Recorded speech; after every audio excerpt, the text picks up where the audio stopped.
সকলকে আমার আনন্দিত জয়গুরু। আজ আলোচনা করব পরম পূজ্যপাদ ও শ্রী শ্রী আচার্যদেবের আলোচনা থেকে।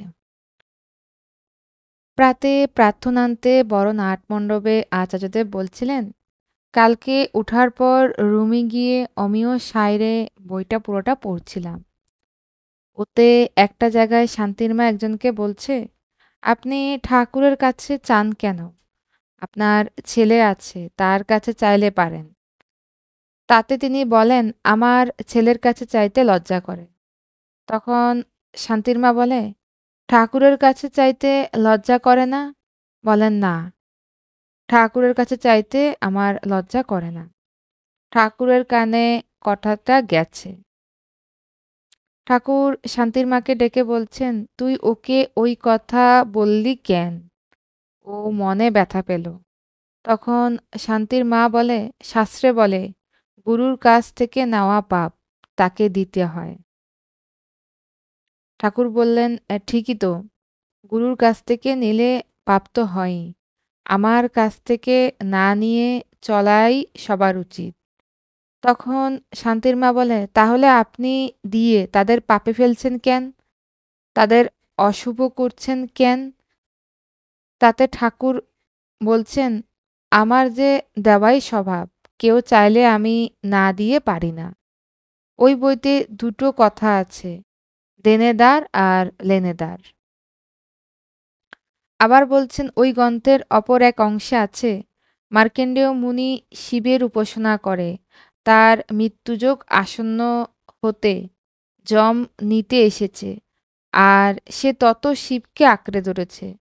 তখন শিব যমকে বলছেন, এ আমাকে আশ্রয় করে আছে, তুই নিবি মানি? তখন যম বলে, এটা তো আপনারই বিধি, আমি পালন করি মাত্র। তখন শিব যমকে বলছে, 5 মিনিটের জন্য ওকে নিয়ে যা, তারপর ফেরত দিয়ে যাবি। আচার্যদেব বলছেন, অনুরূপ এক ঘটনা আছে মাতা মনমোহিনী দেবী আর ঠাকুরের ক্ষেত্রে। কলকাতায় মা গুরুতর অসুস্থ। ঠাকুর ছাদের উপরে উঠে আর্তনাদ করে বলছেন, মার কিছু হলে আমি ছাদ থেকে ঝাঁপ দেব। এ অবস্থায় নাকি হুজুর মহারাজ মাকে বলছেন, তুই এখন যাস না, থাক, তুই গেলে তোর ছেলের খুব কষ্ট হবে। কাহিনীটি ব্যক্ত করে বলছেন, এটাও ওই জাতীয় কাহিনী হতে পারে, তবে এগুলোর উপর আমি অত গুরুত্ব দিই না। লেখার মধ্যে নানা রকম থাকে তো। অপর প্রসঙ্গে বলছেন, একবার শুন্টি কাকু সিউড়ির দিকে যাজন কাজে গিয়ে ফিরেছেন। দাদুর কাছে গেলে তিনি খবর টবর নিলেন। পরে জিজ্ঞেস করছেন, ঠাকুরভোগের জন্য কি আনলি? কিছু আনেননি? ঠাকুরভোগের জন্য সামান্য কিছু, দুটো লবঙ্গও হাতে করে আনতে পারে, তাতে ঠাকুর স্মরণ থাকে। তিনি তার পুত্রকেও ছাড়ছেন না, তাকেও বলছেন, যা বলার তিনি বলে দেন।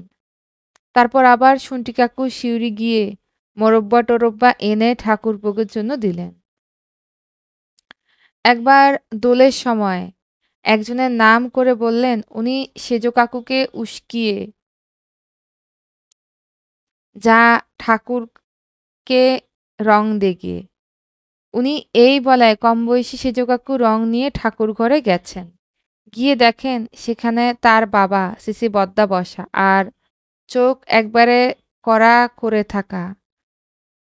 তিনি সেজ কাকুর দিকে তাকাননি, কিন্তু সেজ কাকুর একবার তার চোখের দিকে চোখ পড়েছে, আর ঘাবড়ে গিয়ে পালিয়ে এসেছেন।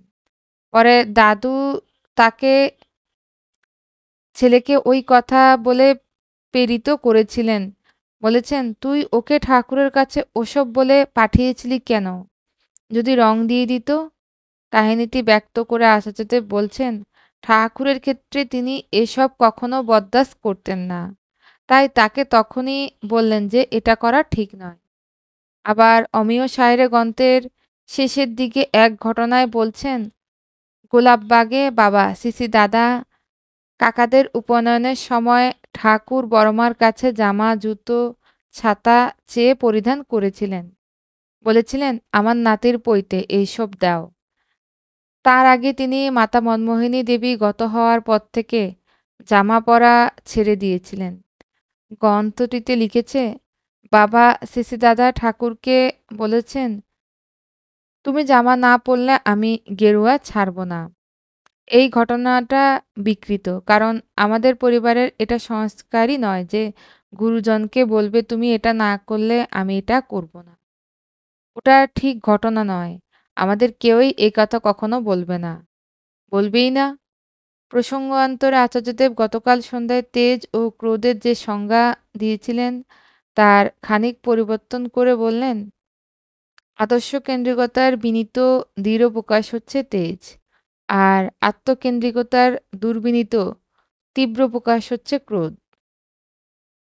তীব্র শব্দটার মধ্যে প্রখরতা থাকছে, যেটা আত্মকেন্দ্রিকতার ক্ষেত্রে নিজের অস্তিত্ব বিপন্নতায় ভোগার কারণ প্রকাশ ঘটে। কিন্তু আদর্শকেন্দ্রিকতার ক্ষেত্রে বিনীত অথচ দৃঢ় যে প্রকাশ, এটা তেজ। এখানে দৃঢ় শব্দটিই যথার্থ। এদিন সন্ধ্যায় ফিলান্থ্রপি সম্মুখস্থ মণ্ডপে বসে তিনি প্রসঙ্গত একজনকে সমাধান দিতে বলছেন। নাম করলে ভাইটালি এনরিচ হয়, তাতে শরীর মন ভালো হয়। সবসময় নাম করতে না পারলেও মাঝে মাঝে বাদ গেলেই যখনই মনে পড়ে তখনই করা।